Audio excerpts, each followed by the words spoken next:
Hey guys, Nick here from 4playernetwork.com. I'm standing here with Marsh from Runic Games.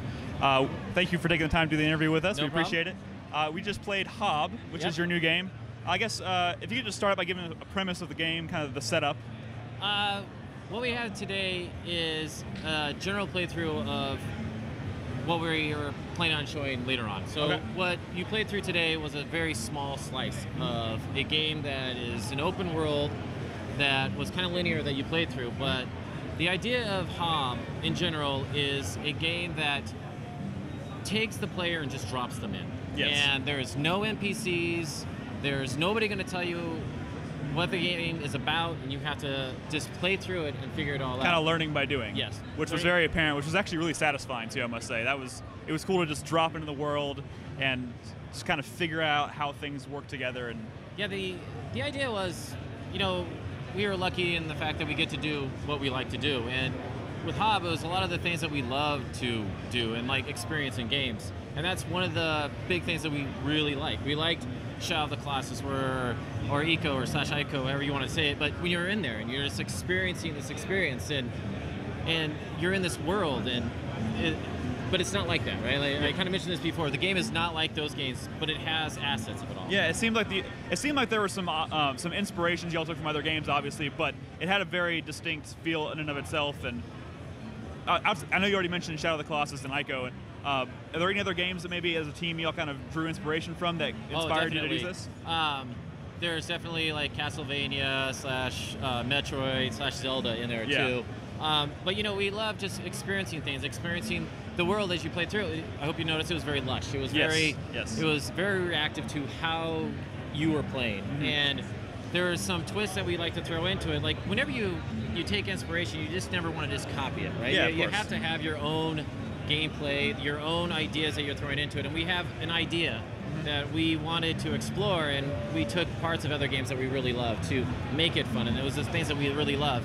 And this world that you're playing in is it's lush and it's beautiful, but yet it's very mechanical. Yes. And it has a lot of people, like we mentioned the fact that the game is kind of a puzzle game, but it is a puzzle game, and it's a world game and an exploration game, and there's fighting and there's combat, but the world is a puzzle in itself. Yes. And yeah, we're very, very excited. Like we can't wait to people to actually get the entire thing. No, I'm very excited to play this myself now. And now, the demo itself was, y'all made it kind of a linear experience for the sake of the demo, but there were moments where you could kind of see off in the distance or in separate parts of the world, you could see things happening and kind of hinted at places you could go.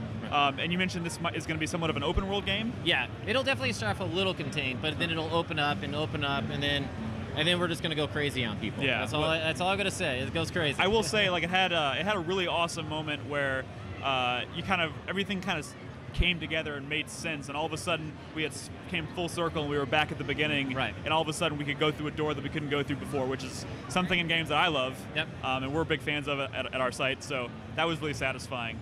Now the art style is something I wanted to talk about, because that's something that instantly drew my attention when I was walking by the booth, when it grabbed my attention. But what can you tell us about the art style? What was y'all's goals as far as visual art style and everything?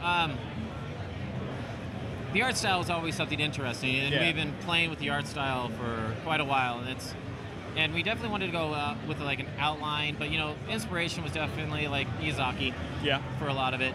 But we wanted colorful, like brush strokes, and just when you look at it in 5 years, you're like, that's Hob. Yeah. Right? You know, and you look at a lot of games, well, I have problems with a lot of games, and it's not to say that they're bad games, it's just when you look at it, you're like, I don't know which game that really is. It could be that X, Y, Z.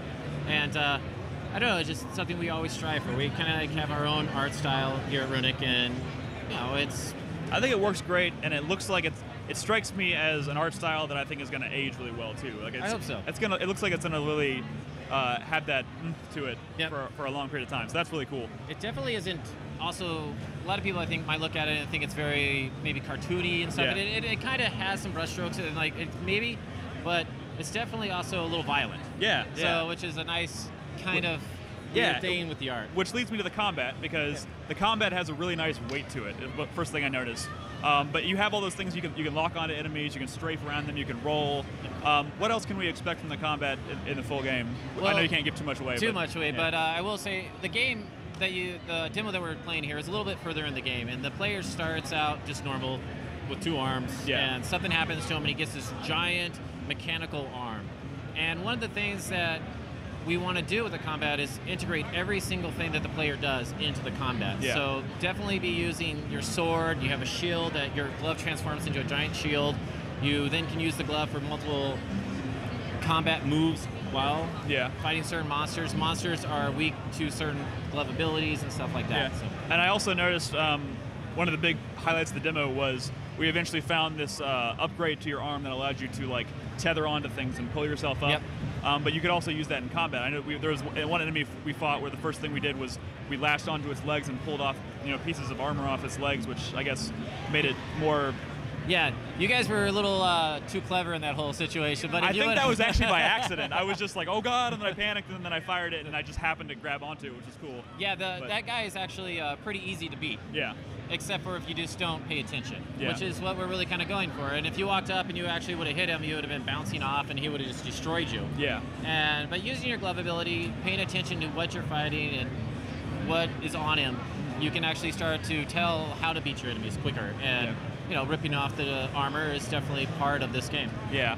So I know you can't give too much away, but is there anything you can tell us about what other kinds of maybe abilities you might stumble across, or any kind of inspiration from in that department you may have had? I don't want to give too much away. All I will say is that every glove has to be fun. Yes. And we have come up with lots of glove abilities. That's cool. That's good to hear. Every glove ability is going to be fun, and they're all going to have multiple purposes, which is some of the more difficult things to actually come across or build into the game. Well, that's really what I wanted to hear. So that's cool. I guess, is there anything else you want to say about the game before we wrap up? Or I mean, I had a really great time playing it. I'm glad you guys enjoyed it. People seem to really enjoy it. The turnout has been great. We didn't really know what to expect, and people are waiting in line hours now to play it, and it's crazy to even think about because we didn't know if anybody was going to like it. Because I mean, this game is really built from what we like. Yeah. And we've been playing games for so many years, and just having the chance to actually make the thing that you really, really want to make, it's crazy. And seeing that the people really like it too is awesome. Well, that's all you can really ask for, which is definitely great. So y'all don't release window right now. Y'all aren't really sure at the moment, or? No, we don't really want to give any kind of idea. Gotcha. But this is y'all's first time showing it, so it is. So so this is pre-alpha too. So there's some cool little bugs here and there, but it's showing well, I think. And y'all are doing PC, and you might do console, but you're just not. Oh, we definitely want to do console. We just don't know which ones we're going to go with yet. Okay. Well, that's very exciting. We're going to keep our eye on it. It's definitely up our alley. We play a lot of games like this on our site, so we'll be keeping in touch and looking forward to the game. Marsh, really appreciate the interview, and I guess keep your eyes locked here at 4playernetwork.com.